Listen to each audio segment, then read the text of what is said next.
अब question number 7 देखते हैं। क्वेश्चन नंबर 7 क्या है? Find the value of A B C and D from the equation. ये हमें दो मैट्रिक्स गिवन है, दोनों के दोनों इक्वल हैं और हमें ए बी सी डी की वैल्यू फाइंड करनी है, जैसे हमने क्वेश्चन 6 में किया था। अब देखो, कोरस्पॉन्डिंग एलिमेंट को हम इक्वल पुट कर देंगे क्योंकि दोनों मैट्रिक्स इक्वल हैं। यहाँ से a माइनस बी हमारा इक्वल आएगा -1 के। ये हमारी इक्वेशन नंबर 1 आ जाएगी। ठीक है, अब क्या करेंगे, 2a प्लस सी को हम इक्वल पुट कर देंगे 5 के। ठीक है, तो 2a प्लस में सी इक्वल हो जाएगा हमारे पास 5। ये इक्वेशन नंबर 2 आ गई।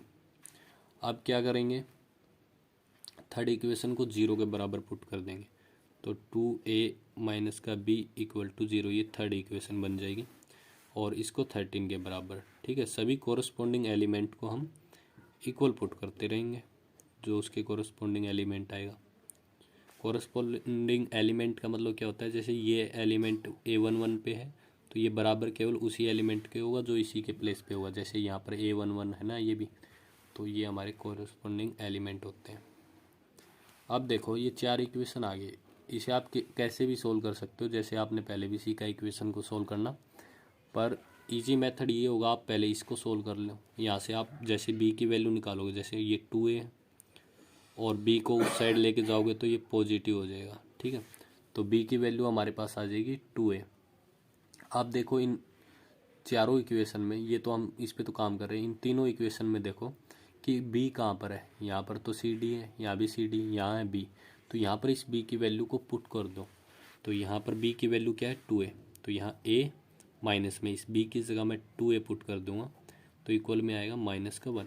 a माइनस में 2a होता है हमारे पास -a, तो इक्वल हो जाएगा -1। माइनस से माइनस कैंसिल कर देंगे, यहाँ से a की वैल्यू आ जाएगी 1।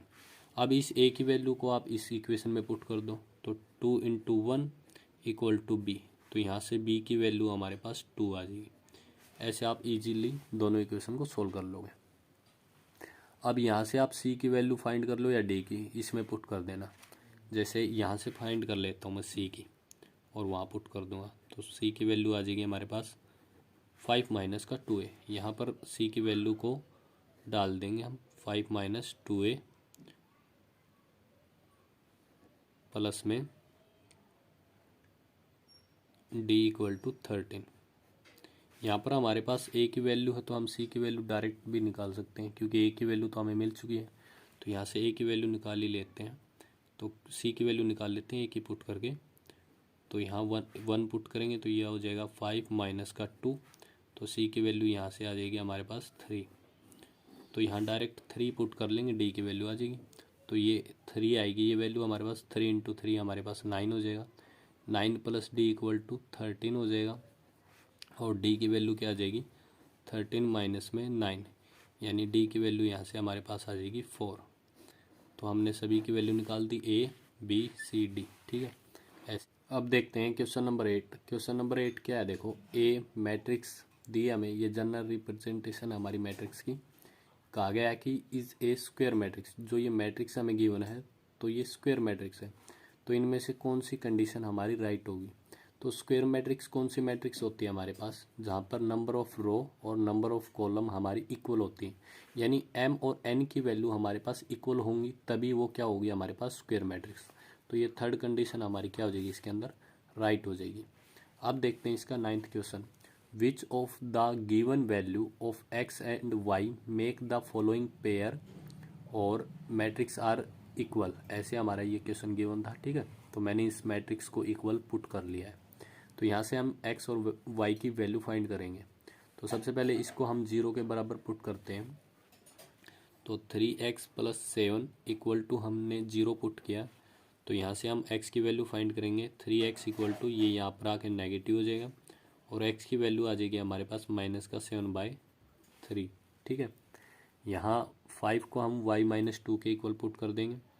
5 इक्वल टू y माइनस 2, तो यहाँ से y की वैल्यू हमारे पास क्या आ जाएगी 7, ये माइनस का 2 यहाँ पर आके प्लस का 2 हो जाएगा।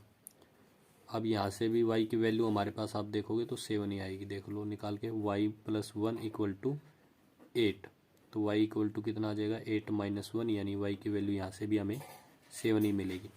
यहाँ से और x की वैल्यू चेक कर लेते हैं क्या आती है हमारे पास। तो 2 माइनस का 3x इक्वल टू 4। तो हम x को इस साइड ले आते हैं, ये पॉजिटिव का 3x हो जाएगा और 2 माइनस 4 हो जाएगा, ये 4 इस साइड आ जाएगा। यहाँ पर बचेगा हमारे पास माइनस का 2 इक्वल टू 3x और x की वैल्यू यहाँ पर आएगी माइनस का 2/3। यहाँ पर x की वैल्यू हमारी डिफरेंट आ रही है पर y की वैल्यू सेम आ रही है। हम y की वैल्यू को तो बता सकते हैं, x की वैल्यू नहीं बता सकते, ठीक है, क्योंकि x की वैल्यू दोनों प्लेस से सेम आनी चाहिए थी, तभी इसको हम फाइंड कर सकते हैं। तो ये पॉसिबल नहीं है x की वैल्यू यहाँ पर फाइंड करना। अब हम देखते हैं यहाँ पर question number 10th। Question number 10th क्या कह रहा है, the number of all possible matrix of order 3x3 with each entry 0 और 1 इज। तो 27, 18, 81 या 512 हमें बताना है। तो क्वेश्चन क्या कह रहे हैं, हमारे पास है ना एक 3x3 की मैट्रिक्स है। तो 3x3 की जो मैट्रिक्स होगी उसके अंदर हमारे पास आपको पता होगा 9 एलिमेंट होंगे। कैसे पता चलता है, ये ऑर्डर की आपस में मल्टीप्लाई करवा के, ठीक है। तो 9 एलिमेंट होंगे और क्वेश्चन कह रहा है कि हमें इन 9 प्लेस हैं, ठीक है। तो यहाँ पर केवल 0 और 1 का प्रयोग करना हमें और मैट्रिक्स बनानी है। तो बताओ हम कितनी मैट्रिक्स बना सकते हैं। कितनी मैट्रिक्स मतलब जैसे मुझे 0 1 0 0 0 0 ऐसे मैंने पुट कर दिया तो एक मैट्रिक्स तो ये होगी। यानी 0 और 1 का यूज करके आप कितनी सारी मैट्रिक्स बना सकते हो अलग अलग। जैसे अब मैंने यहाँ 1 कर दिया, इसको मैं हटा के यहाँ ले जाऊँगा बाद में, फिर कुछ और बना दूँ, यानी बहुत सारी मैट्रिक्स बन सकती हैं। पर ये क्वेश्चन पूछ रहा है कि कितनी बन सकती है। तो उसको निकालने के लिए आप देखो हम परमुटेशन का यूज करेंगे। तो परमुटेशन और कॉम्बिनेशन में हमने नंबर ऑफ वे निकालने सीखे थे। जैसे हमारे पास ये 9 प्लेस है, ठीक है, हम देखेंगे कि हम फर्स्ट प्लेस को कितने मेथड से फिल कर सकते हैं। यानी फर्स्ट जो प्लेस है उसमें कौन कौन से नंबर हम पुट कर सकते हैं। तो 0 पुट कर सकते हैं और 1 पुट कर सकते हैं, 2 ही नंबर हैं।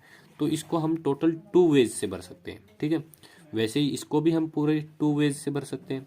ऐसे ही हर प्लेस को हमारे पास 2 मेथड भरने के, 2 मेथड का मतलब 0 और 1 उसमें हम फिल कर सकते हैं प्रत्येक को।